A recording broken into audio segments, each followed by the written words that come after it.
Vamos lá, pessoal, vamos continuar a falar sobre os pensamentos automáticos.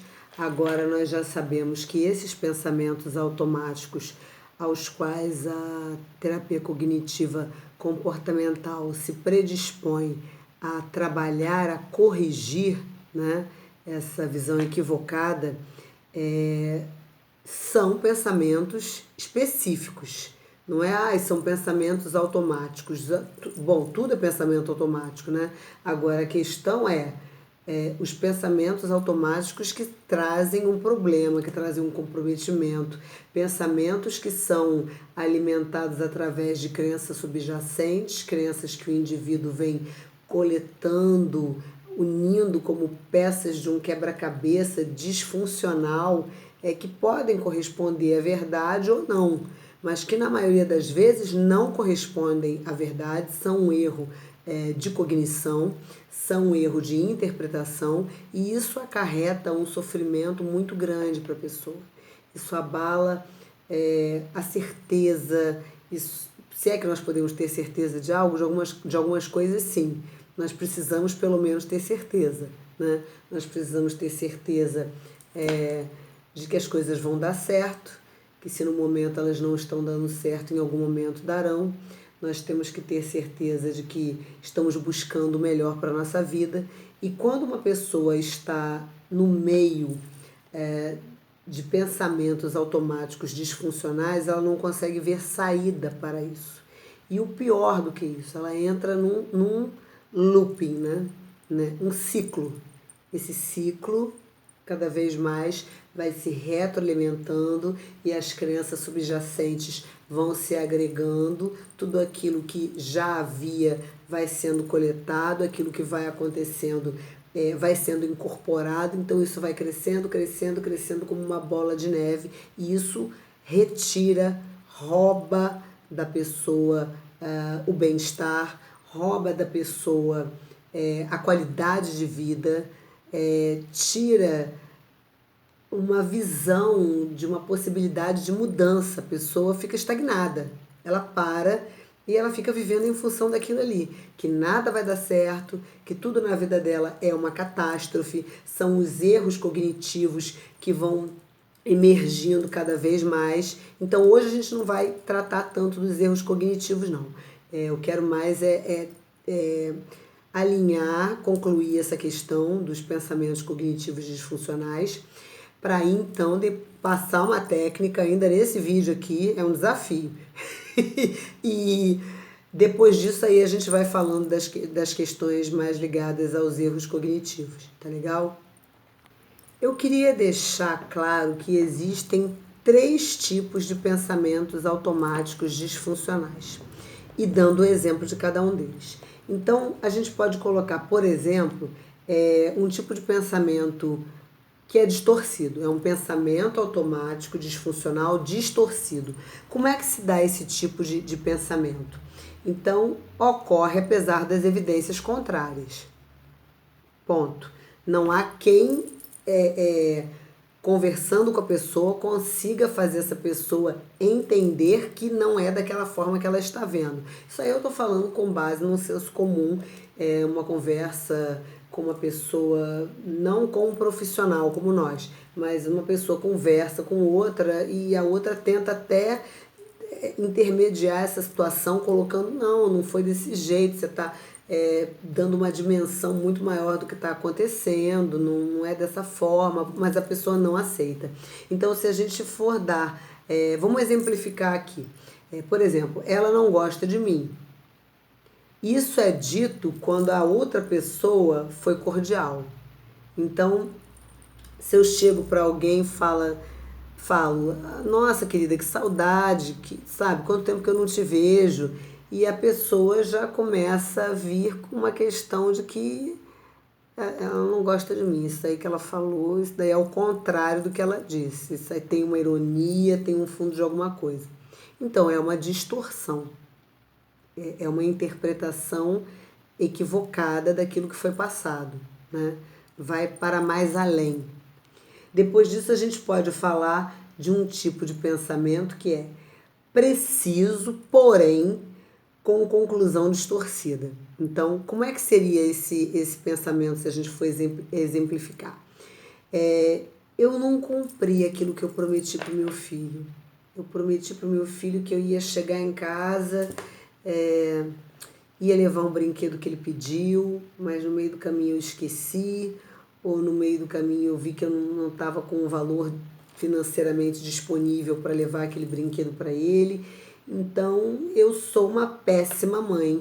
Eu sou uma pessoa que, enfim, não merece ter aí esse título reconhecido de a mãe do ano, digamos assim, né? Quer dizer, eu falhei, quando na verdade é uma conclusão distorcida. Não é porque você não levou um brinquedo para o seu filho ou não levou algo que ele queria, ou que porque você não cumpriu algo que você prometeu, que você é uma mãe péssima, terrível, horrorosa, pior mãe do mundo. Não, às vezes não deu tempo, às vezes são as situações da vida, às vezes, eu prometi chegar na apresentação do colégio, do teatro dele, mas tinha um engarrafamento, teve um acidente, são situações que a gente não controla, mas que para uma pessoa que está no ciclo do pensamento automático disfuncional, isso ajuda a alimentar, ou seja, é uma crença subjacente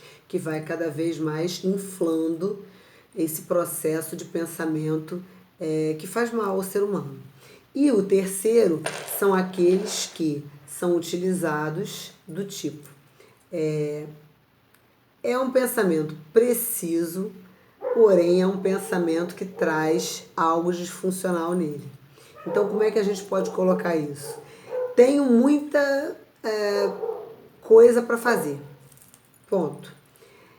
Levarei o dia todo, ficarei exausta.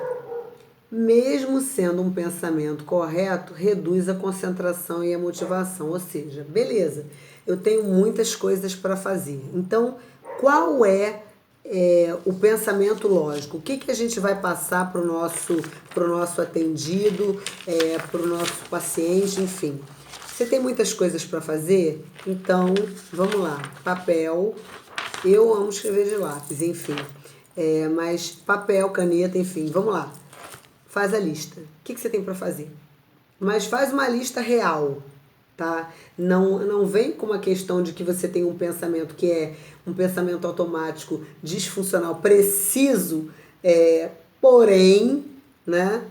Entra na disfuncionalidade porque você coloca uma lista de coisas que é impossível de ser feito. Então, eu tenho um dia, o dia tem 24 horas, você tem que dormir em algum momento, né? Você tem outras coisas, você tem que se alimentar, tomar banho, você tem que fazer algumas outras questões na sua vida. Você não pode usar as 24 horas do dia para cumprir tarefa. Então, dentro do tempo que você tem entre o momento de acordar, tomar o seu café da manhã e planejar o seu dia, ou se você planejou no dia anterior, o que você colocou como as questões principais. Então, fazer listas é muito benéfico. Eu não sei porque que as pessoas não fazem, mas elas deveriam. Por quê? Tenho muita coisa para fazer, levarei o dia inteiro, ficarei exausta.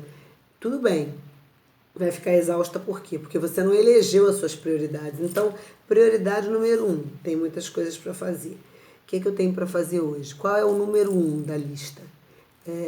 Eu tenho que levar meu filho no médico? Então coloca lá. A 2, qual é? Bom, eu tenho que fazer a minha inscrição num curso de pós-graduação, por exemplo. Ok.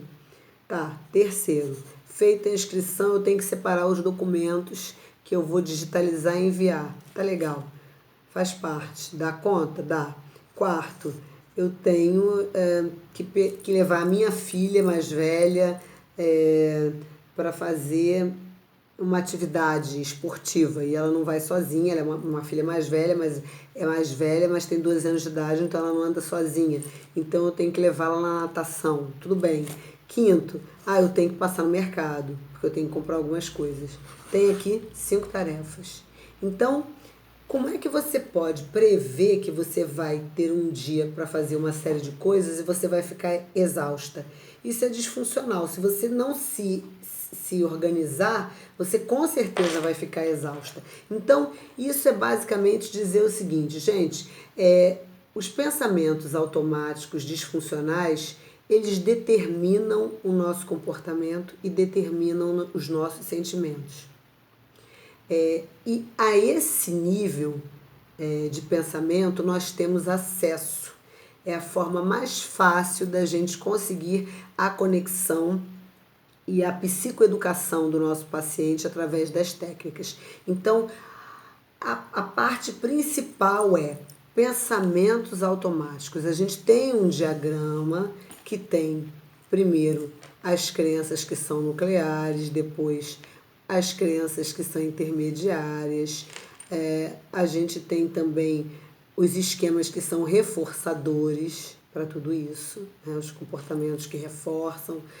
Depois disso, a gente tem embaixo situações de vida, e essas situações trazem os pensamentos automáticos. Mas o primeiro nível, na verdade, que é como eu falei, é o triângulo aí, só que é o triângulo invertido, são os pensamentos automáticos, as crenças intermediárias e as crenças nucleares, ou esquemas. Então, primeira coisa que a gente tem que fazer com o nosso paciente, com o nosso cliente, é dar a ele um recurso para ele trabalhar com isso aqui, com essa disfuncionalidade no pensamento dele. Ele aprender a fazer o registro dos pensamentos, isso é fundamental. Escrever, colocar. Aí, se não tem como fazer o gráfico, a gente tem que trabalhar com a tríade, que a gente vai estar trabalhando com o pensamento, com os sentimentos e com os comportamentos. Tudo isso está interligado. Quando a gente consegue alinhar e fazer com que o nosso atendido tenha uma noção, nossa, eu tive um pensamento disfuncional nesse momento, eu tenho que trabalhar isso, como é que eu vou trabalhar isso, de que forma? Né? Aí são as técnicas que nós vamos dando a ele, mas isso é um passo a passo, a gente não pode chegar e começar com uma técnica, a não ser que seja uma pessoa que venha pra gente já numa situação emergencial, que ela precisa de uma técnica para romper com isso daqui, é isso que a gente vai trabalhar. Mas, de qualquer maneira, esses pensamentos, eles podem ser modificados, eles devem ser modificados, e, na verdade, quando a gente faz isso, a gente vai estar agregando aí um bem-estar à pessoa, né? Uma qualidade de vida. Não, eu consigo lidar com esse pensamento, eu parei agora, eu elaborei, eu estou entendendo o que está acontecendo comigo, eu estou entendendo os sinais que o meu corpo está dando, a minha respiração que está ofegante, o meu coração que está disparando, a minha garganta que está fechando, quer dizer, então eu vou parar. Como é que eu vou fazer para romper esse ciclo? Então a gente vai entrar com a técnica stop, tá bom? Então vamos lá. Técnica stop, trabalhando cada uma das letras, que foi o que eu coloquei no ambiente virtual. S, a gente para. T, take a breeze. Vamos respirar.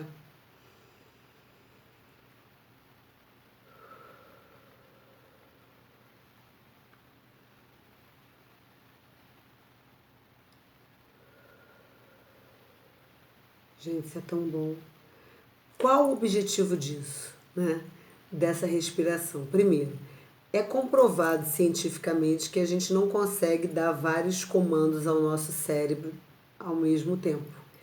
Tem-se essa questão, esse mito aí de que as mulheres fazem várias coisas ao mesmo tempo, mas a gente está focada em uma primordialmente, né?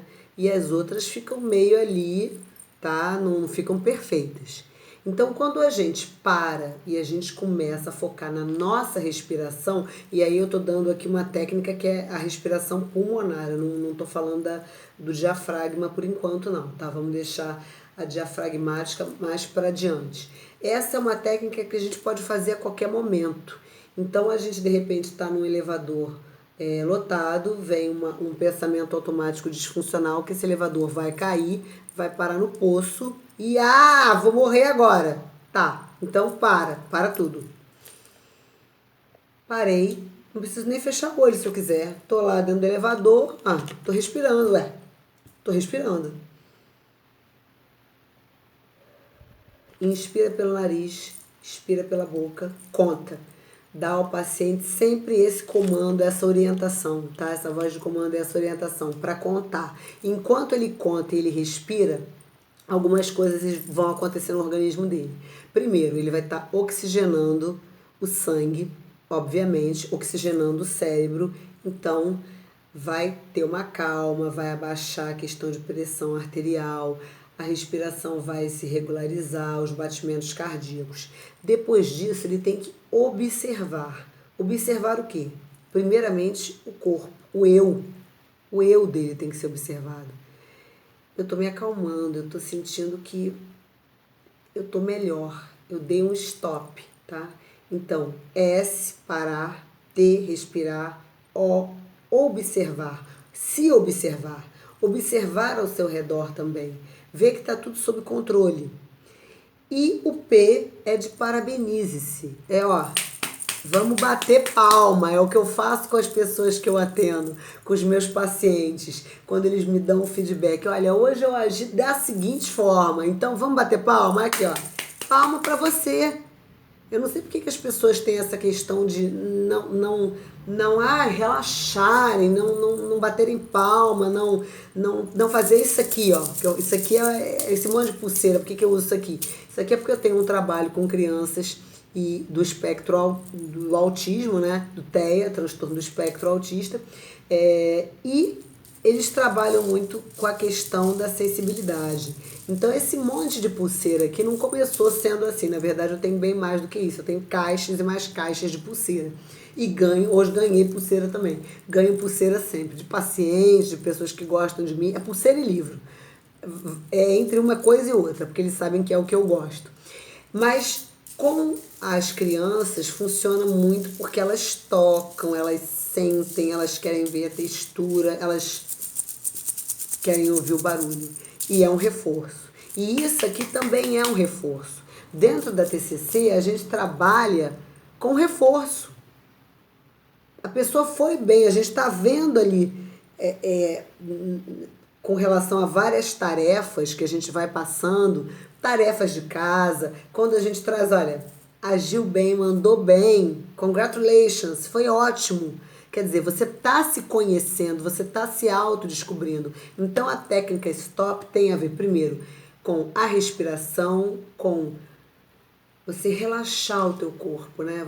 Você achar o seu eixo naquele momento ali em que você está entrando quase numa crise de pânico, você está numa crise de pânico. Então, é você se conectar com o seu eu, é você um pouco desligado que está ali e se observar de onde é que vem essa angústia, porque muitas vezes a gente não sabe de onde é que está vindo, né? Isso brota e o coração dispara, a respiração fica ofegante, o estômago vem uma dor de barriga, a gente começa a suar frio, vem tremores.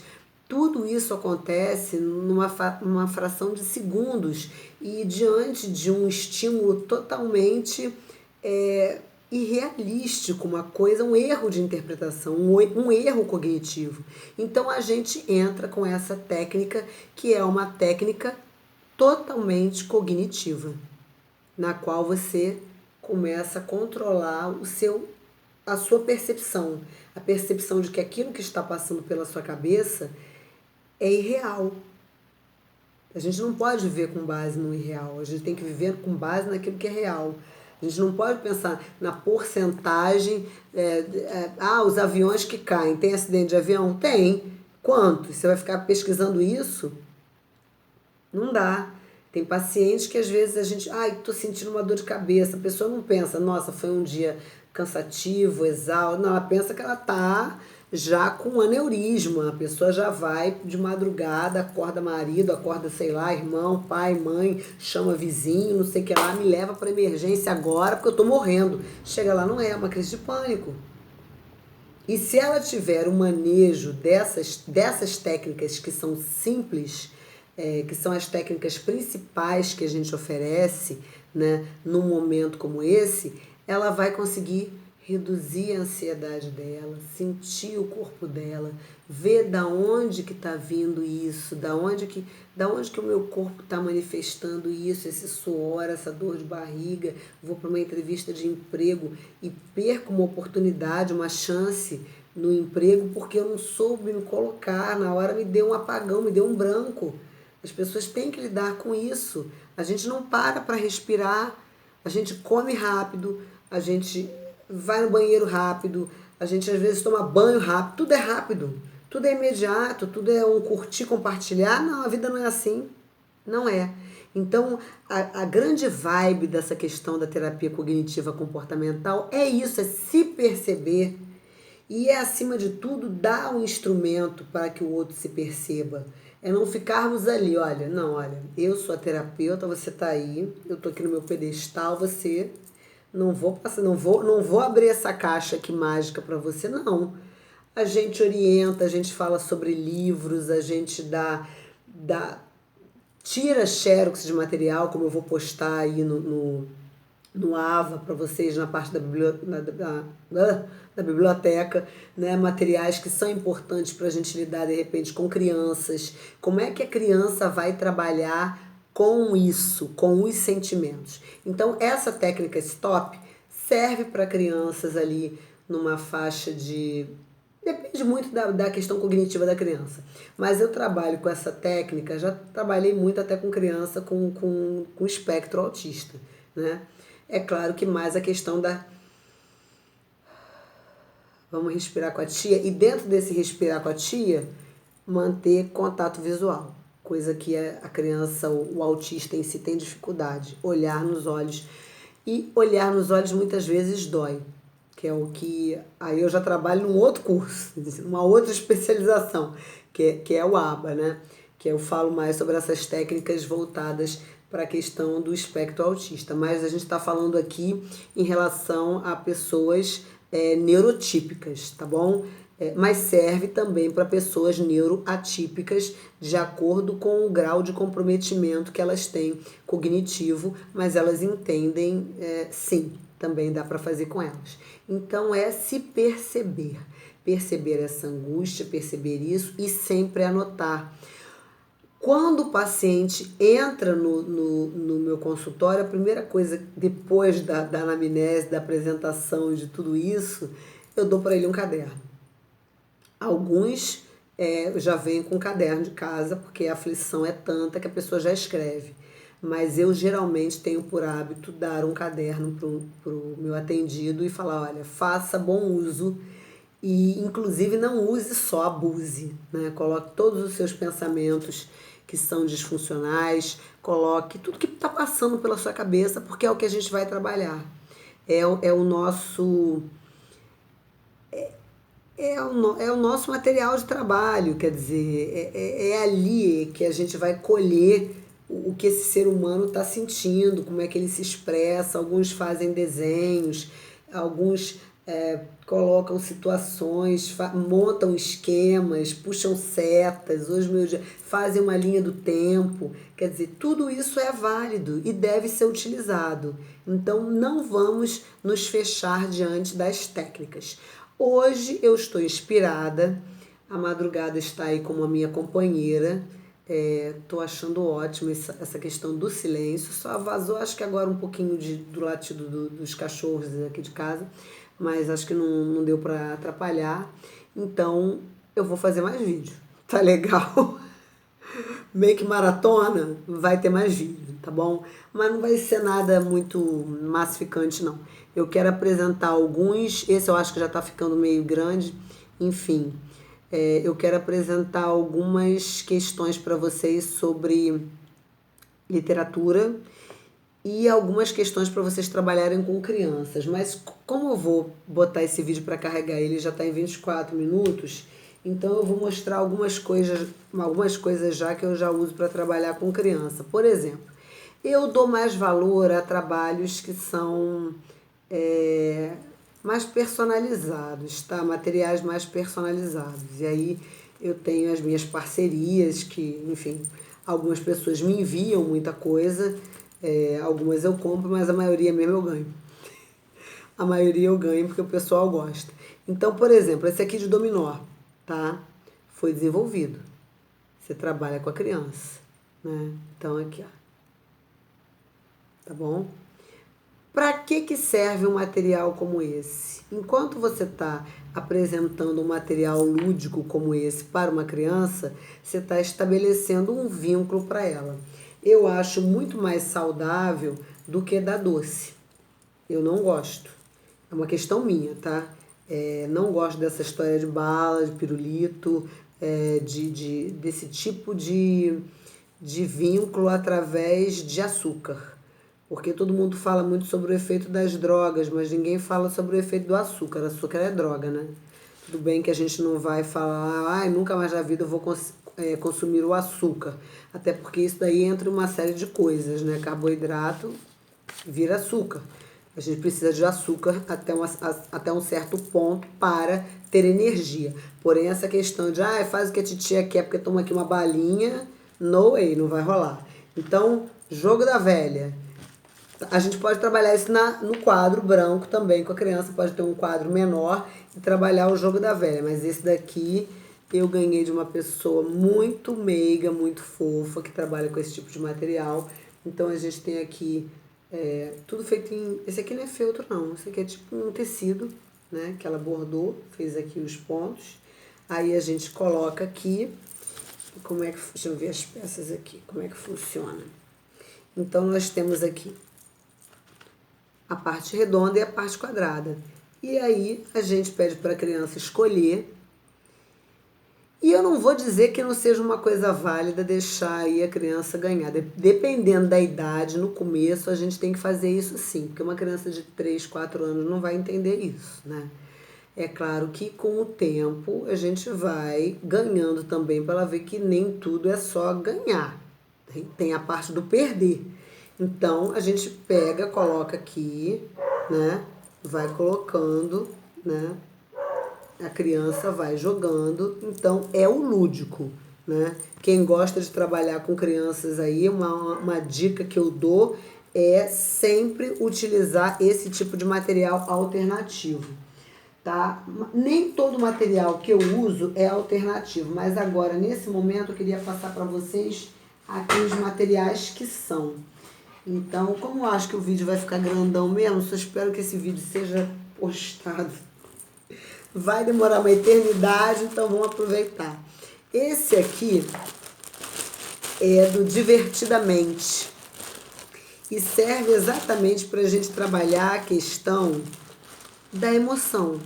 Porque a gente vai falar com a criança sobre o comportamento, sobre a emoção, sobre o pensamento. Como é que a gente trabalha isso com uma criança de 7 anos, de 10 anos?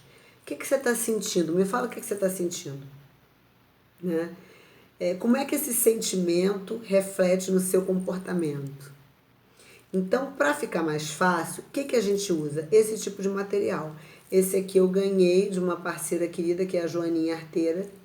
Depois eu até posso colocar a referência do material dela. Ela é de São Paulo, mas ela envia umas coisas para mim maravilhosas. Tudo feito em feltro, gente. Então, eu pedi a ela. Então, essa aqui é alegria. E aí vem atrás. Aí a gente bota tudo na mesa. Aí vem alegria. Esse aqui, no filme, no desenho, é o nojinho. Mas como ela tava com uma cara meio de tédio, eu pedi pra Joana botar atrás tédio pra mim. E a gente vai colocando na mesa. Esse aqui... tipo, eu vou fazer prova. Que medo. É o medo. Aí vem...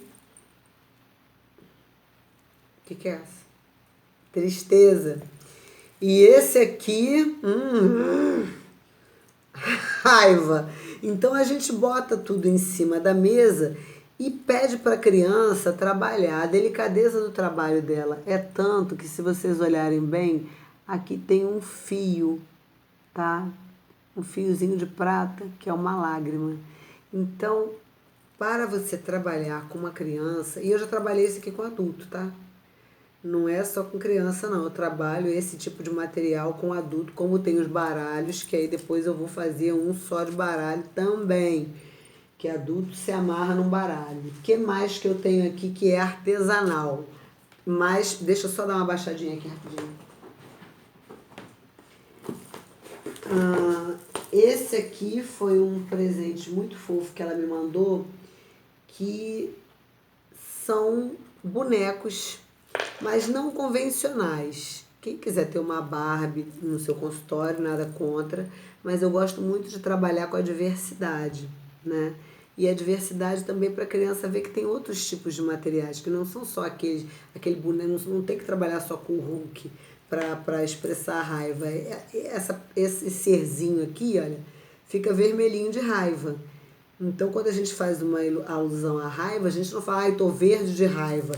Não, a gente fala, tô verde, tipo, de enjoo, né? Aquele emoji que aparece, né? Tem o quê? Tá verdinho porque ele tá tipo, ai, tô passando mal, cara, meio que não tô legal. Então, tem esse menininho com um carrinho na mão, tem essa menininha, tá? E ela já é uma menina. Esse aqui vai estar trabalhando, obviamente, a questão racial. Ela já é uma menina que tem uma questão relacionada ao peso. Essa aqui é uma menina que está fazendo um tratamento para quimioterapia, por isso que ela não tem cabelo. Essa aqui é uma mãe. E aí a gente tem uma mãe aqui com os olhos fechados. O que isso pode significar para a criança? Então, ela vai dizendo ao longo da interação o que significa. E depois, tem mais coisa aqui, gente, mas muita coisa. Tem jogo da memória, e aí esse jogo da memória é de... Não, por exemplo, esse jogo da memória aqui é interessante. I de igreja. Então é um jogo da memória que a gente vai trabalhando e vai ao mesmo tempo deixando a criança mais solta. Tem um fator também que eu acho que é importante, educativo também, né? A gente não é, somos psicólogos, mas acima de tudo também tem essa questão da educação. Trabalhamos com a psicoeducação, né? Dentro da TCC, ela é extremamente valorizada. E eu tenho que mostrar a família terapêutica, porque é um dos materiais que eu mais uso quando a questão é abuso sexual, entrevista de revelação com relação a abuso. Então, eu não vou tirar a roupa de todos eles, mas eu só vou mostrar aqui. É uma família, tá bom? Então, eu pedi aqui uma menina, pedi um menino, tá? Tem a mãe, o pai e um pré-adolescente, digamos assim, tá bom? A questão é que quando a gente tira tudo com velcro, a roupa deles, eu não vou tirar a roupa de todo mundo, e aí tem aqui o shortinho dele. O que a gente vai ver aqui? Que tem o genital.